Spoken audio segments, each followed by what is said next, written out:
Salut mes petites héroïnes qui se lèvent et qui se cassent et aux hommes ébahis par leurs exploits. Aujourd'hui dans Pop Life, on parle de la plus badass des badasses, j'ai nommé... Marie Pervenche et le charme et la loi, mission mystère en veux-tu en voilà. Ah bah non. Enfin c'est vrai qu'elle était dure à cuire, Marie Pervenche, fallait pas... Mais bon, on va quand même parler de Wonder Woman, si vous êtes d'accord.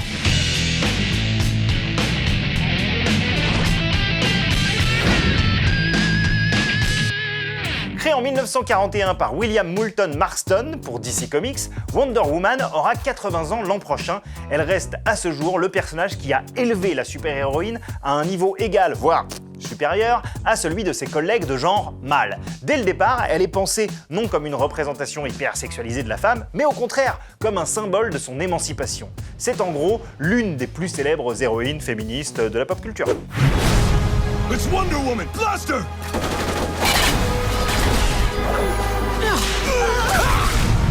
I take it deliberations are over. It did not go well. You really are something special, you know that? En 8 décennies, Wonder Woman a été adaptée par des centaines d'auteurs et d'autrices qui ont presque toujours eu à cœur de respecter la vision initiale de William Moulton, celle d'un personnage au cœur pur, élevé parmi les Amazones et profondément amoureuse de la race humaine au point de tout sacrifier pour la protéger. Une race humaine qui pourtant tend tous les bâtons pour se rendre détestable.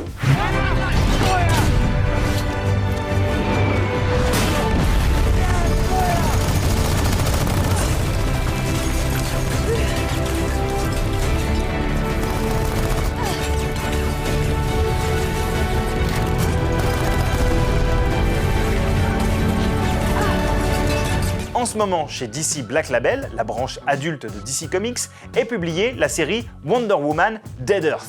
Alors pour résumer, imaginez une rencontre entre Mad Max pour le cadre post-apocalyptique, Game of Thrones pour la guerre des clans et le retour à des méthodes moyenâgeuses, Walking Dead pour l'aspect survie et Starship Troopers pour la présence de gros monstres pas très commodes. Ajoutez à tout ceci une Wonder Woman réveillée d'un sommeil cryogénique, à moitié amnésique et totalement pas au courant que l'humanité a été quasiment détruite, et vous obtenez l'un des meilleurs comic books du moment, sans pression.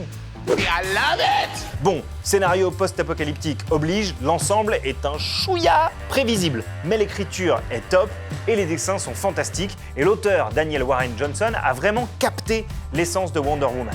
Il a aussi pris le parti de dessiner une Wonder Woman plus réaliste, moins sexy, ce qui a occasionné des tonnes et des tonnes de commentaires ouin-ouin de mecs qui, eux, n'ont visiblement pas compris l'essence de Wonder Woman et ne supportent pas qu'elle soit représentée autrement que comme une bête de concours de beauté.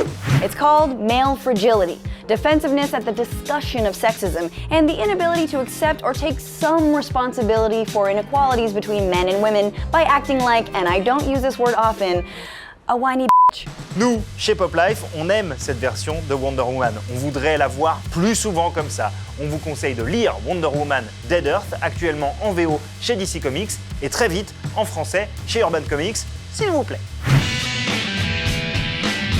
Aujourd'hui, dans le Rewind de Pop Life, on retourne en 2001, ce qui, une fois de plus, me fait réaliser que je suis vieux, quand le rappeur et producteur électro-britannique Tricky s'associait aux Red Hot Chili Peppers pour reprendre le générique de Wonder Woman.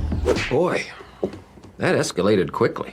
Tricky, ce nom ne vous dit rien, ça signifie que vous êtes jeune et que vous avez la vie devant vous, savourez tant que vous pouvez. Bref, en 2001, l'artiste ancien membre du groupe Massive Attack sort son 5e album, Blowback. On y retrouve des tonnes d'invités comme Cyndi Lauper, Alanis Morissette ou encore la quasi-totalité des Red Hot, avec qui il enregistre 2 morceaux, dont un qui reprend intégralement la mélodie de la série Wonder Woman des années 70.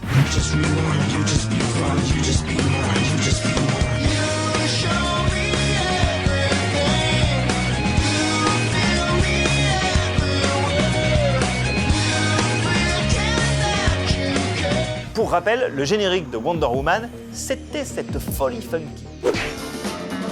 Wonder Woman, Wonder Woman. Une petite bombe composée par Charles Fox, à qui on doit également le générique de La Croisière s'amuse et Killing Me Softly.